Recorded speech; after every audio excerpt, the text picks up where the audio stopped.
그런즉 내 사랑하는 자들아 우상 숭배하는 일을 피하라. 나는 지혜 있는 자들에게 말함과 같이 하노니 너희는 내가 이르는 말을 스스로 판단하라. 우리가 축복하는 바 축복의 잔은 그리스도의 피에 참여함이 아니며 우리가 떼는 떡은 그리스도의 몸에 참여함이 아니냐. 떡이 하나요 많은 우리가 한 몸이니 이는 우리가 다 한 떡에 참여함이라. 그런즉 너희가 먹든지 마시든지 무엇을 하든지 다 하나님의 영광을 위하여 하라.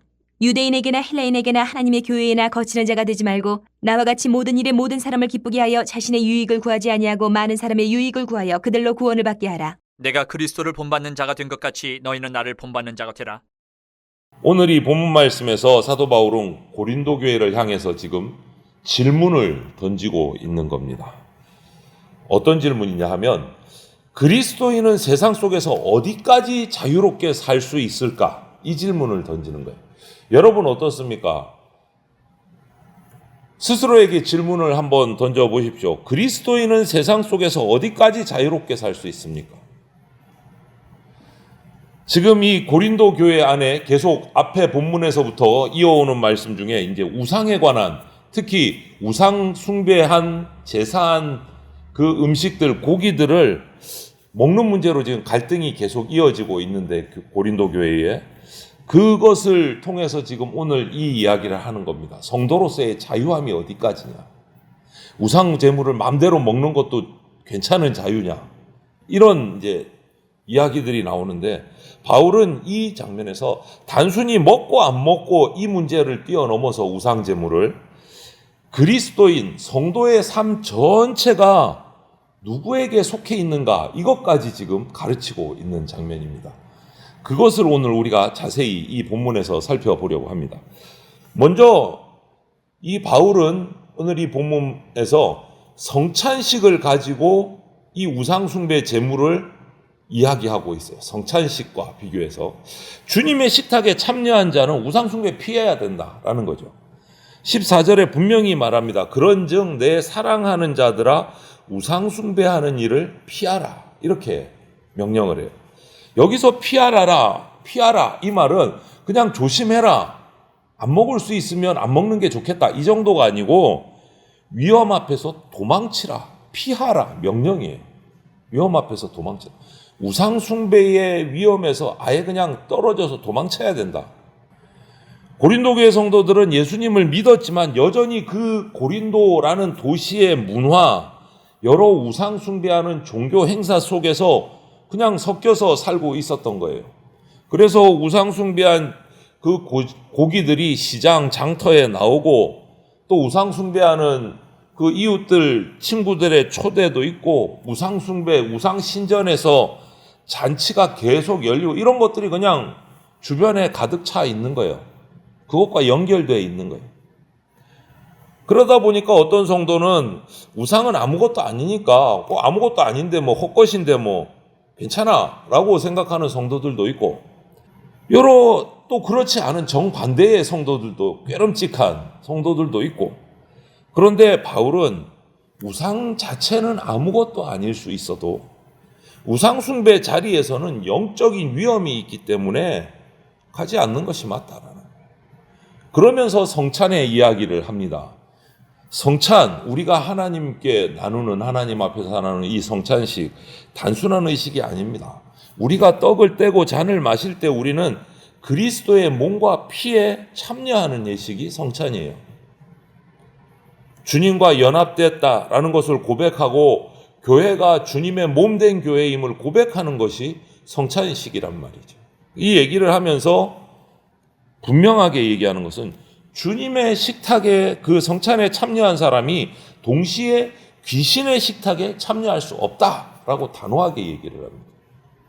주님의 식탁과 귀신의 식탁에 동시에 참여하는 것은 잘못이다라고 말합니다.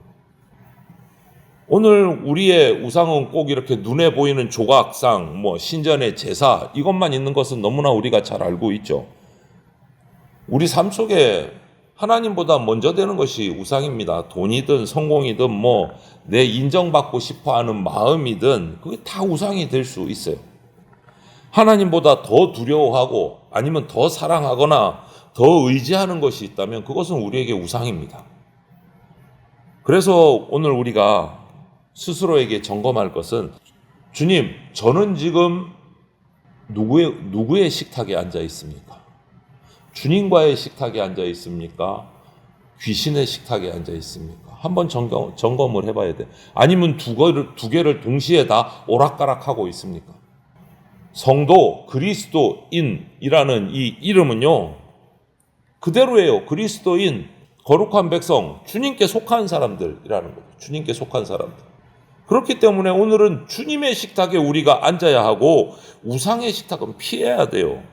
주님의 식탁에 합당한 사람으로 살아가야 된다. 그것이 오늘 바울이 명쾌하게 고린도 교회 성도들에게 가르치는 말씀이에요. 주님의 식탁과 귀신의 식탁에 동시에 참여할 수 없다. 같이. 그리고 23절에서 성도의 자유에 관해서 가르칩니다. 사랑으로 절제해야 된다. 성도의 자유. 23절 이렇게 말합니다. 모든 것이 가하나 모든 것이 유익한 것은 아니요. 모든 것이 가하나 모든 것이 덕을 세우는 것은 아니다. 라고 가르칩니다. 이것이 우리 그리스도인으로서의 자유를 이해하는 정말 핵심 말씀이에요. 핵심 말씀. 모든 것이 가하지만 모든 것이 유익한 것은 아니다. 모든 것이 가하지만 모든 것이 덕을 세우는 것은 아니다. 우리는 예수 그리스도를 믿고 예수 그리스도 안에서 자유를 얻었습니다. 참 자유를 얻었습니다. 그렇기 때문에 우상 숭배한 음식 그거 우리에게 가까이 하나 멀리 하나 별 문제가 없어요. 성경적으로 보면 시장에서 파는 우상고기 그거 먹는 것 자체가 죄는 아니에요. 하지만 왜냐? 땅과 거기 충만한 것이 전부 다 주님의 것이라고 했으니까 문제는 아니에요. 그러나 여기서 중요한 것은 바울은 자유보다 더 중요한 게 있다. 성도로서의 자유보다 더 중요한 것을 얘기합니다. 자유한 건 맞다. 그래서 우상 숭배 음식 먹으나 안 먹으나 그건 죄가 아니다. 하지만 거기서 한 걸음 더 나가서 그 자유보다 더 중요한 것이 있다. 그게 뭐냐? 이웃의 유익이다 라고 얘기해요. 이웃과의 유익이다. 그래서 24절에 이렇게 얘기합니다.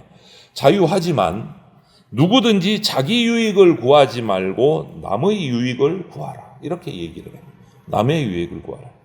나에게는 영적으로 신앙적으로 거리낌이 없어도 이웃의 양심에 내 행동으로 말미암아 걸림돌, 꺼리낌이 있다면 이웃을 사랑하는 마음으로 나의 자유함을 멈출 수 있어야 된다. 라고 얘기해요. 이것이 성숙한 신앙이다. 어린 갓난아이 신앙은 그냥 성경 말씀에 맞추어서 내가 할 수 있느냐 없느냐, 할 수 있으면 하고 할 수 없으면 하지 말고, 이것이 아주 단순한 신앙이죠. 초보 신앙. 그런데 성숙한 신앙은 이제 그것을 한 단계 더 밟고 올라서서 무엇까지 나가야 되느냐? 이 일을 내가 했을 때 하나님 앞에서 성경적으로는 아무 문제가 없기 때문에 할 수 있지만 내가 이것을 했을 때 신앙이 약한 형제 자매들, 이웃들에게 유익을 줄 수 있는가 없는가? 우리 교회 공동체에 어려움이 있는가 없는가? 이것 때문에 신앙이 약한 지체들, 이웃들이 넘어지게 하는 것은 아닌가? 그것까지 물어야 된다. 그것이 진짜 성숙한 신앙이다 라고 가르치고 있다. 여러분, 그리스도인으로서의 진짜 성숙한 진정한 권위, 성도로서의 권위는, 영적 권위는 어디서 나타나느냐 하면 이웃의 영혼을 살리기 위해서 내가 자유함에도 불구하고 그 권리를 내려놓는 것, 절제하는 것, 거기서 성도의 진짜 권위가 나옵니다. 세상은 권리를 주장하는 사람이 강하다, 그것이 자유함이다 라고 우리에게 얘기하지만 복음은, 말씀은 그렇지 않아요. 사랑 때문에 내가 행사할 수 있는 권리조차도 절제하고 내려놓을 수 있는 것이 진짜 자유함이다 라고 얘기해요. 자유할 수 있지만, 충분히 그렇게 할 수 있는 권리가 있지만 이웃을 사랑하기 때문에 이웃을 위해서 그 권리도 내려놓을 수 있어야 된다. 가정에서도 교회에서도 내가 오를 수 있습니다. 하나님 말씀에 이게 합당할 수 있습니다. 하지만 그 오름이 사랑 위에 세워지지 않는다면, 하나님 사랑, 이웃 사랑 위에 세워지지 않는다면 그 자유함은 문제를 발생시켜요. 이웃을 흔들리게 하고 공동체를 흔들리게 합니다. 성도의 자유는 내 맘대로 하는 자유가 아니라 사랑할 수 있는 자유입니다. 사랑할 수 있는 자유. 그것이 성숙한 신앙인의 자유입니다. 바울은 그것을 오늘 얘기하고 있는 거예요. 그리고 이것으로 끝나는 것이 아니라, 이웃 사랑으로 끝나는 것이 아니라, 성도의 모든 삶은 결국 하나님의 영광을 향해야 된다라고 바울은 가르쳐요. 31절에 결론처럼 얘기합니다. 그런즉 너희가 먹든지 마시든지 무엇을 하든지 다 하나님의 영광을 위하여 하라. 우리 너무나 잘 아는 말씀이잖아요. 바로 여기서 이 상황 속에서 나온 말씀이에요. 먹고 마시는 거 우리 가장 일상적인 얘기잖아요. 우리가 먹고 마시고 살아가는 가장 일상. 이 말은 뭐냐? 예배당 안에서만 신앙의 이야기를 하는 게 아니다라는 거야. 예배당 안에서만. 기도할 때만, 찬송할 때만, 예배 드릴 때만 하나님의 영광을 생각하라. 그게 아니라 먹든지 마시든지 일하든지 쉬든지 무엇을 하든지 하나님의 영광을 위하여 하라. 이 말이에요. 일상 속에서. 그래서 이 믿음, 이 신앙, 우리가 하나님을 향한 이 신앙은요, 어떤 특별한 시간에만 작동하는, 그냥 장식품으로 걸어놨다가 주일날 예배 드리는 거 1시간에만 작동하는 그런 게 아니다. 일상의 삶, 일상의 모든 것이 다 신앙이다. 내가 하는 일이 지금 하나님을 드러내고 있는가? 내가 하는 말 한마디가 복음을 가리는 걸림돌이 되지는 않는가? 내가 누리는 이 자유가 지금 누군가를 구원의 자리로 이끌고 있는가? 이것이 우리 삶 속에서의 신앙이에요. 먹든지 마시든지 무엇을 하든지. 그래서 32절 33절을 보면 바울은 유대인에게나 헬라인에게나 하나님의 교회에나 거치는 자가 되지 말라 이렇게 말해요. 그리고 또 이어서 자신의 유익이 아니라 많은 사람의 유익을 구하여 그들로 구원을 받게 하라 이렇게 이야기를 합니다.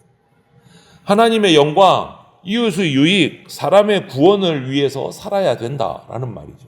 그것을 위해서 내 자유를 사용할 수도 있어야 되고 절제할 수도 있어야 된다. 이 말을 합니다. 그리고 마지막으로 바울은 도장을 쾅 찍는 것이 11장 1절 말씀이요.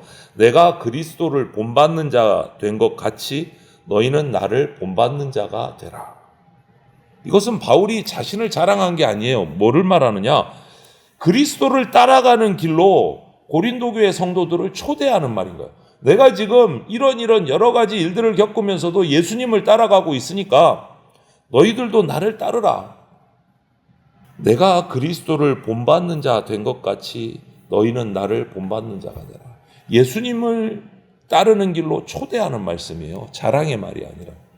예수님도 역시 자신의 권리를 주장하지 않으셨습니다. 말씀드렸죠. 하나님의 아들이시지만 인간까지 낮아지셨고 죄인의 자리까지 낮아지셔서 섬기시고 십자가에 죽으시기까지 낮아지셨어요.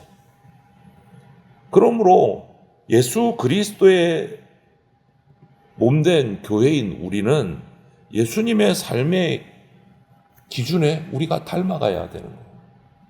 교회의 머리는 예수님이라고 말하면서 예수님 닮아갈 생각을 안 하면 그거 이상한 거잖아요. 그게 정상이 아닌 거잖아요. 우리 교회의 머리는 예수 그리스도입니다. 우리는 그 몸된 지체예요. 그러면 당연히 머리를 따라가야죠.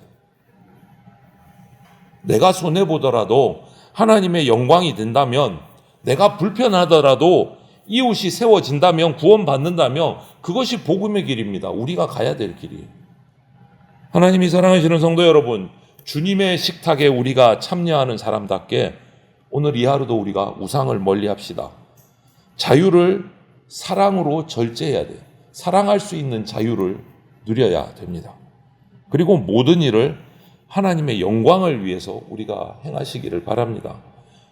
우리 예수 그리스도의 은혜가 저와 여러분의 마음을 지켜주시고 성령께서 우리의 선택하는 순간순간마다 지혜와 사랑을 더해 주시고 하나님 아버지의 영광이 저와 여러분의 가정과 일터와 모든 교회 가운데 나타나기를 주님의 이름으로 축원을 드립니다. 아멘.